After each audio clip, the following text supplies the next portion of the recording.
మరియు యెహోవా అహరోనును నశింపచేయుటకు అతని మీద బహుగా కోపపడక నేను అహరోనుకై అప్పుడే బతిమాలుకొంటిని. దేవుని సన్నిధిలో బతిమాలుకున్నాడంట. ఎవరి గురించి? తన తోటి సేవకుని గురించి. ఆయన సేవకుడే, కానీ అన్యుడు ప్రవర్తించినట్లుగా ప్రవర్తించాడు. సేవకుడే విశ్వాసి కంటే హీనంగా ప్రవర్తిస్తున్నాడు.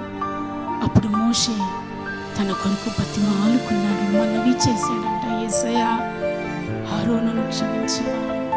దేవుని బిడ్డలారా, మీ భర్త ఎప్పుడైనా రాంగ్ వేలో ఉన్నాడని తెలిస్తే, నీ భర్త ఎప్పుడైనా లంచాల వైపు వెళ్తున్నాడు అని తెలిస్తే, నీ భార్య ఎప్పుడైనా పురుష లోలిగా మార్చబడిందని తెలిస్తే, నీవు చేయవలసిన ఒకే ఒక్క పని, యేసయ్య సన్నిధిలో ఉపవాసం ఉండి కన్నీరు విడిచి ప్రార్థన చేయి.